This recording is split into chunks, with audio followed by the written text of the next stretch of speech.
Oi, pessoal! Hoje vamos conversar sobre uma ideia que parece um pouco de ponta-cabeça.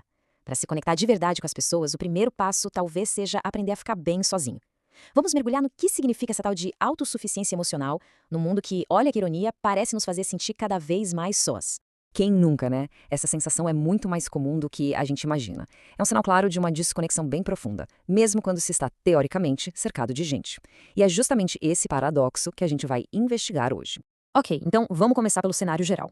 Por que será que na era da hiperconexão, com todo mundo online o tempo todo, a sensação de solidão está tão presente? A resposta, na verdade, está em algumas mudanças bem grandes na nossa sociedade.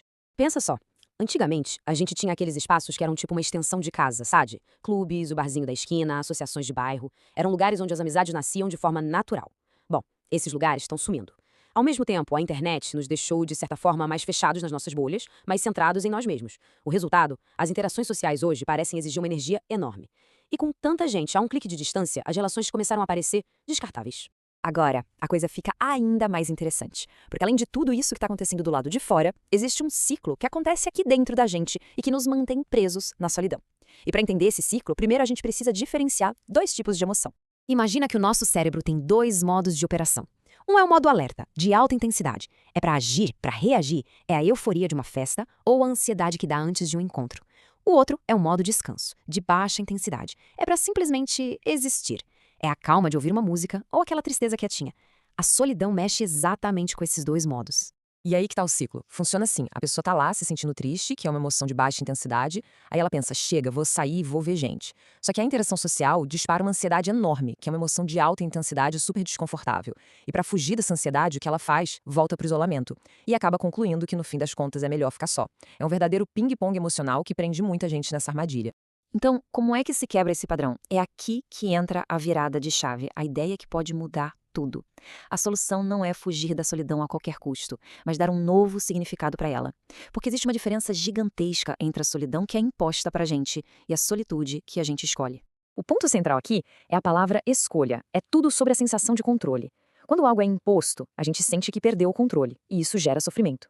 Mas quando a gente escolhe viver a mesma situação, a experiência interna muda da água para o vinho. E essa analogia aqui é simplesmente perfeita. Ser demitido é uma coisa, pedir demissão é outra, completamente diferente. O resultado final é o mesmo, né? A pessoa não trabalha mais lá. Mas a autonomia, a sensação de ter feito uma escolha, muda tudo. Com estar só é a mesmíssima coisa. Uma coisa é se sentir abandonado, outra é escolher passar um tempo consigo.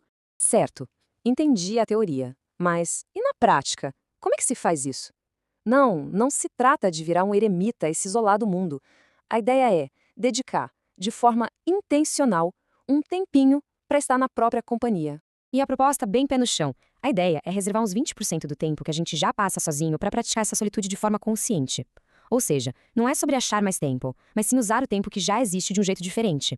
É parar de ficar esperando mensagem ou de pensar em quem deveria estar ali. E a prática em si pode ser algo super simples, viu? Coisas como preparar um chá ou um café sem nenhuma pressa, ouvir um álbum de música do começo ao fim, sem interrupção, ou simplesmente sentar num banco de praça e observar o movimento. O foco aqui não é se distrair para matar o tempo. É o exato oposto, é ocupar o tempo consigo, de propósito, estando presente. E agora a gente chega no resultado mais surpreendente de tudo isso.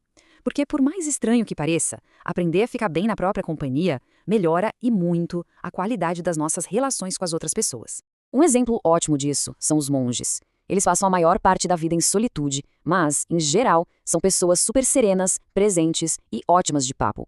Isso acontece porque a solitude não os torna distantes. Pelo contrário, ela ajuda a organizar a mente, a acalmar o ruído interno. A lógica por trás disso é a seguinte: muitas vezes, o que mais atrapalha uma conexão de verdade é o nosso próprio barulho interno, a nossa ansiedade, a necessidade de usar uma máscara social para ser aceito.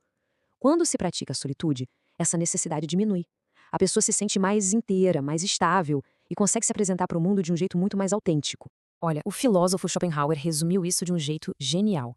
Boa parte da nossa busca por companhia não vem de um amor genuíno pelos outros, mas de uma tentativa de fugir dos próprios pensamentos, de não ter que encarar si mesmo sem nenhuma distração. E a gente encerra com essa reflexão. As nossas interações sociais, no dia a dia, elas servem para complementar quem a gente já é ou elas servem para preencher um vazio? Aprender a estar bem na própria companhia transforma essa necessidade desesperada em uma escolha tranquila. E essa talvez seja a verdadeira base para construir conexões muito mais profundas e verdadeiras.